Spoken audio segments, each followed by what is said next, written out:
வணக்கம் ரதி. அதாவது தமிழகம், பாண்டிச்சேரி உட்பட 40 தொகுதிகளுக்கும் இன்று காலை 7 மணி முதல் வாக்குப்பதிவு துவங்கி மிகவும் விறுவிறுப்பாக நடைபெற்று வருகிறது.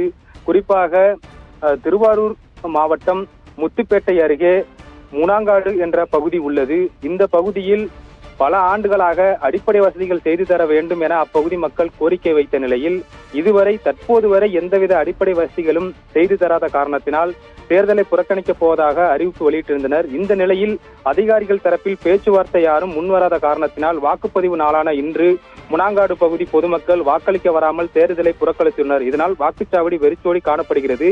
இப்பகுதியில் மொத்தம் 1183 வாக்காளர்கள் உள்ளனர் என்பது குறிப்பிடத்தக்கது.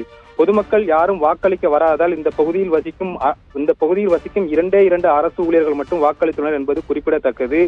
மேலும் தகவல் அறிந்த சம்பந்தப்பட்ட வாக்குச்சாவடிக்கு உதவி தேர்தல் நடத்தும் அலுவலர் தமிழ்மணி மற்றும் முத்துப்பேட்டை வட்டாட்சியர் குணசீலி ஆகியோர் நேரில் சென்று விசாரணை மேற்கொண்டு வந்த நிலையில் தற்போது தமிழக அரசின் டெல்லி சிறப்பு பிரதிநிதி AKS விஜயன் மற்றும் திருவாரூர் திமுக மாவட்ட செயலாளரும் திருவாரூர் சட்டமன்ற உறுப்பினர் பூண்டி கலைவாணன், அதேபோல் முத்துப்பேட்டை திமுக ஒன்றிய செயலாளர் மனோகரன் ஆகியோர் தற்போது பேச்சுவார்த்தை நடத்தி வந்த நிலையில் இன்னும் 3 மாதங்களில் அனைத்து வகையான அடிப்படை வசதிகளையும் செய்து தருவதாக உத்தரவாதம் அளித்ததன் அடிப்படையில் தற்போது முனாங்காடி பகுதி மக்கள் வாக்களிக்க தயாராகி வருகின்றனர். ரதி.